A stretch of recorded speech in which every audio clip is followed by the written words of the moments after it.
میں نے پہلی بار ایمن مراد کو اس کی ویل چیئر کے ساتھ ایڈمن آفس میں دیکھا تھا۔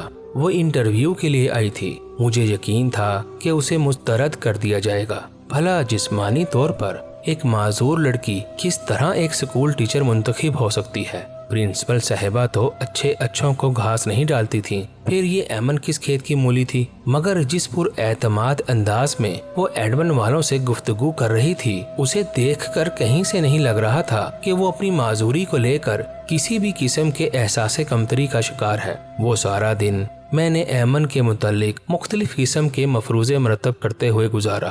میں نہیں جانتی تھی کہ ایمن کے متعلق میں اتنا کیوں سوچ رہی ہوں۔ شاید میں اس سے مرعوب ہو چکی تھی، مگر میرا دل اس بات کو تسلیم کرنے کے لیے تیار نہیں تھا۔ اگلے ہی روز مجھے ایمن کے منتخب ہونے کی خبر مل گئی اور اسی روز سے ایمن مراد سے میری چپکلش کا آغاز ہو گیا۔ مس سارا، آپ آج سے 9ویں جماعت کو نہیں پڑھائیں گی۔ کوآرڈینیٹر زرتاج کے اس جملے پر میں نے چونک کر اس کی طرف دیکھا۔ آج سے مس ایمن کو ہم نے 9ویں جماعت کا انچارج بنا دیا ہے۔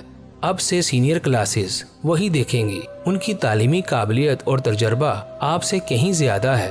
آپ کو فی الحال ہم جونیئر سیکشن میں بھیج رہے ہیں۔ نئے ٹائم ٹیبل میں آپ کو اوپر لے آئیں گے۔ مس زرتاج کے یہ جملے مجھے آسمان سے زمین پر لانے کے لیے کافی تھے۔ میں نے ایک نفرت بھری نگاہ ایمن پر ڈالی اور بغیر کسی احتجاج کے آفس سے باہر نکل آئی۔ مس ایمن میری فیورٹ ٹیچر ہیں۔ مس ایمن کا کام بہت صاف ہوتا ہے۔ مس ایمن کا کلاس کنٹرول بہت بہترین ہے۔ یہ وہ چند جملے تھے جو میں روزانہ ہی سنتی تھی۔ ایمن مراد کے آنے سے صرف میری اہمیت میں کمی واقع نہیں ہوئی تھی، بلکہ بہت سی استانیوں کے لیے مسائل کھڑے ہو گئے تھے۔ اب معمولی کاموں پر انہیں وہ پذیرائی نہیں ملتی تھی جو پہلے انہیں اکثر مل جایا کرتی تھی۔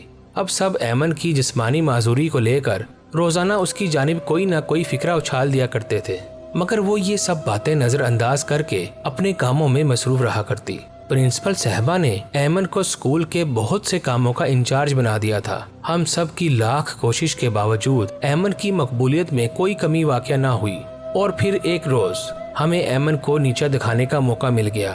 ہمارے ادارے کا سالانہ فنکشن اپنے عروج پر تھا۔ حسب توقع اس بار مس ایمن ہی تمام تر انتظامات دیکھ رہی تھیں۔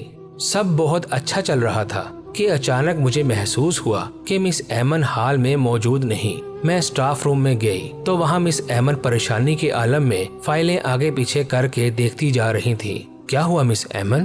خیریت؟ میں نے اپنے لہجے میں دنیا جہان کی ہمدردی سمیٹتے ہوئے پوچھا۔ مس زارا، میری کلاس کے بچوں کے رزلٹ کارڈز نہیں مل رہے۔ میں نے ادھر ہی فائل کے اندر رکھے تھے۔ ایمن یہ کہتے ہوئے رو پڑی۔ اوہ مس ایمن، آپ پریشان نہ ہوں، میں بھی آپ کے ساتھ مل کر ڈھونڈتی ہوں، مل جائیں گے۔ میں نے ایمن کو تسلی دیتے ہوئے کہا۔ مس ایمن، آپ کو میم بلا رہی ہیں۔ آپ فنکشن چھوڑ کر ادھر آ گئیں؟ آپ سے اس قدر غیر ذمہ داری کی امید نہیں تھی۔ آپ تقریب چھوڑ کر اسٹاف روم میں آ گئیں۔ حد ہے غیر ذمہ داری کی۔ آپ نیچے آئیں۔ زرتاج انتہائی غصے کے عالم میں اسٹاف روم میں آئی تھی اور غصے کے عالم میں بولتی ہوئی نیچے چلی گئی تھی۔ اس روز ایمن کی خوب بے عزتی ہوئی اور مجھ سمیت بہت سی ٹیچروں کے دلوں کو سکون مل گیا۔ ایمن کے جو رزلٹ کارڈز میں نے چھپائے تھے وہ واپس انہی فائلوں میں رکھ کر میں گھر لوٹ آئی تھی۔ اس روز میں بہت خوش تھی اور گھر پہنچ کر ایک اور خوشی کی خبر میری منتظر تھی۔